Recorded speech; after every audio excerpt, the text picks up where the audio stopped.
Manchester's indie rock and roll station, XS Manchester.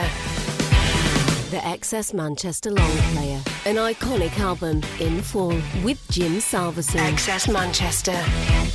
Welcome to the XS Long Player podcast, where I talk about some classic albums with the people who helped make those albums. Today on the agenda, it is Babyshambles' debut album, Down In Albion, and I'm talking about it with drummer Adam Ficek. This is a hugely creative, hugely chaotic, 100% classic album, which Adam tells some brilliant stories about. But if it's been a while since you've listened to this album, particularly listen to it in full, because it's a long one, 16 tracks, then I won't be offended if you hit pause now. Go and listen to the album, because the Spotify link to the album is in the podcast description. Go and find it there, and then come back, because it will help add context to the conversation you're about to hear as Adam picks some of the details out from the making of this LP. I hope you enjoyed today's show. If you do, click subscribe, because there's plenty more shows to come, and plenty of shows have been in the past. And if you really like the show, please do leave a review. Let me know what you think of this podcast, and let others know what they think, because it really does help the podcast grow,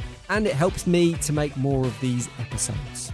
Grab a brew, settle down. This is Adam Ficek talking about Babyshambles, Down in Albion. How you doing, Adam? You okay? Yeah, I'm good, thank you. Looking forward to talking about Down in Albion tonight, and I want to start off by talking about the very beginnings of the band, because I guess it was kind of an unusual start for Babyshambles. Formed after Pete Doherty was banned or parted company with the Libertines whilst he overcame substance abuse issues, and then you came into the band after Gemma Clark left. I think that was a move that was partly due to an incident where Pete couldn't perform and the crowd stormed the stage during a Babyshambles gig. I mean, it feels like a fairly tumultuous, dramatic beginnings for a band. Did you have any reservations about kind of stepping into that, for want of a better word, chaos? Not really. I was kind of drawn to it, to be honest. I mean, there's always a part of my personality that's just been drawn to that. Yeah, you know, that chaotic, that mayhem, that mess. So no, there wasn't. It was excitement, and this is what I was looking for. I was in a few different bands at the time, supporting Babyshambles, so I knew what it was like. I knew what the environment was like, and I found it quite exciting to step into. So in that sense, there wasn't really any apprehension. The apprehension was this going to last, to be honest? Well, that's what I was going to say, because did it feel like a bit of a stopgap? Because obviously it was like a hiatus for Pete Doherty being taken out of Libertines, and there was always, the door was half open for him going back. So were there questions about whether what you were doing had any future? Yeah, lots of questions, and I think that was on a daily basis. I think no one knew when it was going to end, but that's what made it so exciting as well in hindsight, because it could have collapsed at any minute, and I think you can hear that within the recording of Down in Albion. I think the way it was recorded, it was done through the chaos and the mess of that time, which makes it, again, one of those albums where you listen to it and you can hear that emotional energy is just so blatant, it's so in your face that it's difficult to not be moved in many different directions in the album. And I think that album really polarizes people's opinions as well. What do you remember of those early days recording the album, when you were all getting together in the studio for the first time, kind of feeling out how these songs were going to sound? What was the overriding atmosphere like? Not much, but I kind of remember sometimes I have to go back to a book that was written. There was a book written about the band in the early days, and I go back there and it jogs my memory, really, because I think it was so chaotic, and I think there was so much, you know, substances and mess going around for everyone, and there was bereavements in the band, so it was just a real kind of hub of chaos. But I remember it being, chaotic, getting chucked out of different studios. There was always police around. There was two big burly ex-military minders around. There was drugs around, there was drug dealers around, there was supermodels around, and that's before we even got into the music. So the music was just trying to articulate what it was like, because it wasn't coherent. It wasn't like, okay, let's all get in the studio this time, let's run through stuff. We'd all kind of limp in, and then if by chance we were together, we would then Mick Jones would come in and we'd knock stuff together. A lot of those songs were just half-baked ideas, really. A lot of them were also played out from the previous touring. So it was just a bit of a shambles, to be honest. But hence the name. Hence the name is very apt. I think that the way that name does really, you know, it articulates that perfectly, what we were going through. So it was shambolic, very creative, because I think within that glorious mess, there's a load of creativity. For me anyway, I come from like an improvisational background. So I like being put on the spot. I like being able to create on the go. So because of that nature, it was really, I found that quite rich for me. In hindsight, I think they could have done with a bit more editing in some spaces, but it's captured something, you know, and I think those things become timeless. I think if you polish things up too much, they don't age well. But I think that album, because it is so gritty and real and creative and spontaneous, it is a real listening experience. I want to talk about some of the individual tracks as we go through this conversation. And the first one I wanted to pick out was the first single, which is Fuck Forever. Was that released as a bit of a sign to the outside world that, I mean, even with the title, there's a clear message here that this is a band that are kind of playing by their own rules to a certain extent, that want to break conventions. Was that part of the thinking behind creating that song and then releasing that song as the first release from Babyshambles? Yeah, and the thing is with Babyshambles, I think, from my perspective, there was no real big preconceived, you know, there wasn't one of these flash PR planning marketing meetings. It was maybe that was done via Rough Trade. I don't know, but I think I like to believe Rough Trade are a little bit more chaotic in our sense in that. Yeah, organic. Organic's a good word for it. But I'm sure, you know, because of the press at the time as well, all that press, all that rebellion that of course people buy into as well, that it really encapsulated that, you know, two fingers up at whoever we wanted to be up against. But there also was this sense of just living for the day. I mean, especially from Pete's perspective, I can't pretended to be in as much turmoil as he was in at the time. You know, he was getting rinsed through the press. I think relationship struggles, his previous band had collapsed. I mean, there was a lot going on for him. So predominantly, you know, him being the main writer of that, it was coming from his place of turbulence. But there was that. I think there was this just, you know, live fast, die young mentality in it. And those lyrics encapsulate that, you know, two fingers up at time, as it were. I'm just going to do what I want to do.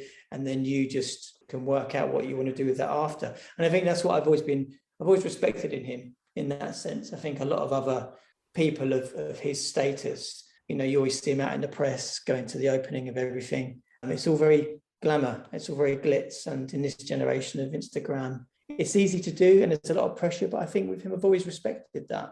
I've always respected, he'll just do what he wants to do. I mean, yeah, sometimes it can be painful for people, but I have to respect that. I have to respect that someone that treads their own path in that sense. So yeah, there was this element of rebellion in it, I think, and it corresponded with the press we were getting. It corresponded with the rebellious, youthful energy at that time, I think.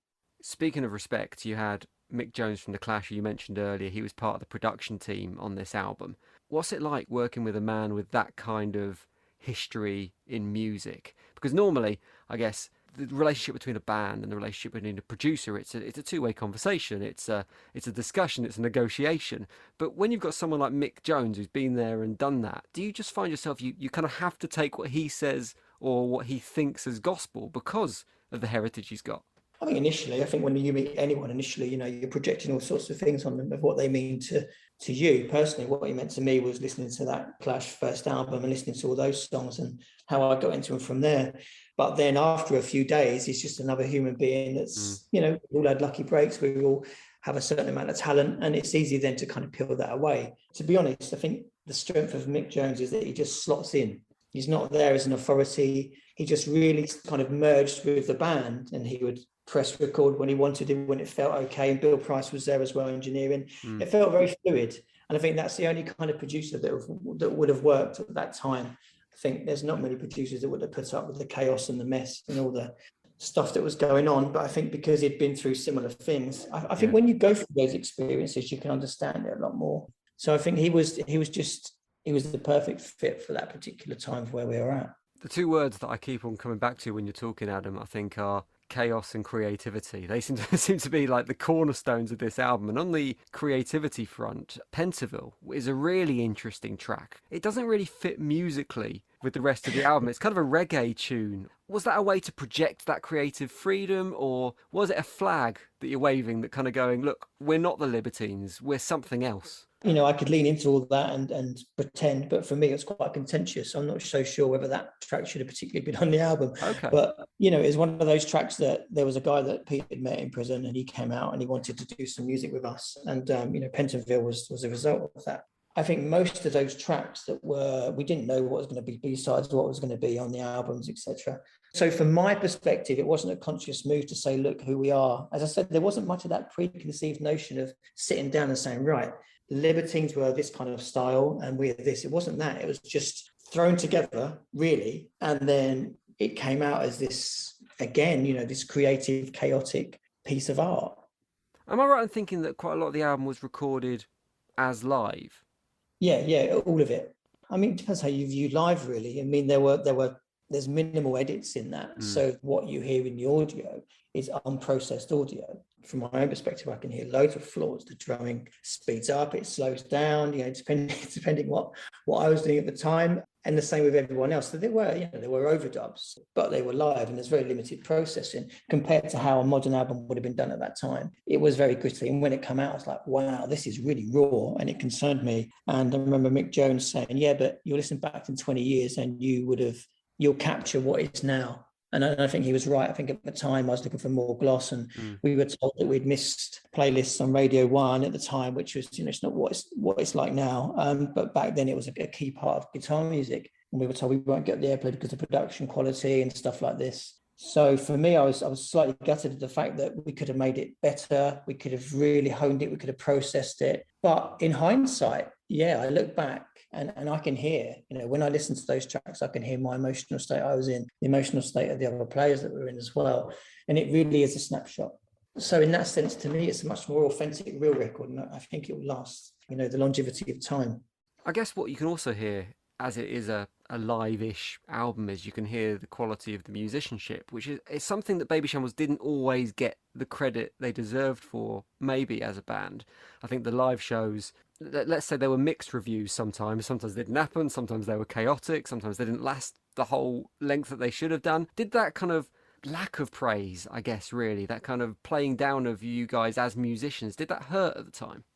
Yeah, I think during the early days, we were written off as this kind of neo-punk band that just kind of fumble about on our instruments. And I think we were quite accomplished. I know I used to play a lot with Patrick before, and we do a lot of improvisational stuff. So in that sense, we can all hold our own in the musical arena, I think, and we were written off like that. But in that sense, if people were going to want to put you in some kind of frame or box, they're going to do it anyway. And I think, again, if you listen to the Down In Albion, you can hear that. And because there's no real preconceived structure of a lot of those songs, that is just us freestyling, as it were, really.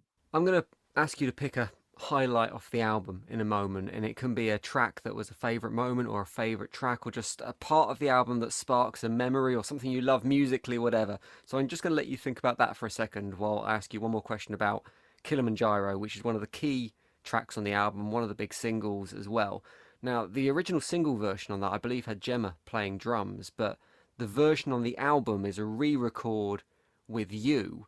How do you approach something like that? If you're recreating a single version that's featured another artist previously, do you feel like you need to offer something different in the version that you were part of? Yeah, I think I had to stick to the structure that they knew, just to keep it simple and to try and save time. So nothing was going to go in there. Also, Paul Epworth produced that single. So it's quite quantized. It's quite pulled together and quite polished. And that approach would never have worked for the album because everything else was a bit more messy. Yeah. So in that sense, I tried to just stick to what was already being played, try and keep it quite consistent because beat-wise, it's quite consistent. And then just add some different things within there. But I didn't really put away much from it because everyone had been playing that structure anyway, and it's something they were used to. So it was quite an easy song to record.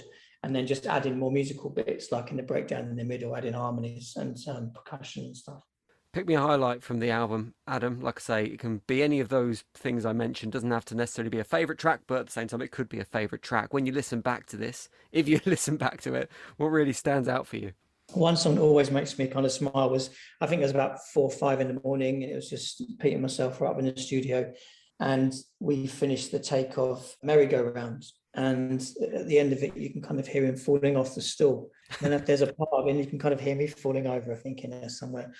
For me, it was quite a sad time. And my mother was dying at the time. I mean, Patrick was also being bereaved at the same time. It was a real I was in this juxtaposition of like glory and achieving everything I wanted to achieve, plus the full weight of losing a parent. So for me, it was an emotionally turbulent time. And I think that song kind of encapsulates it with that real soft melody, with a melancholy within it, and this sense of chaos going on.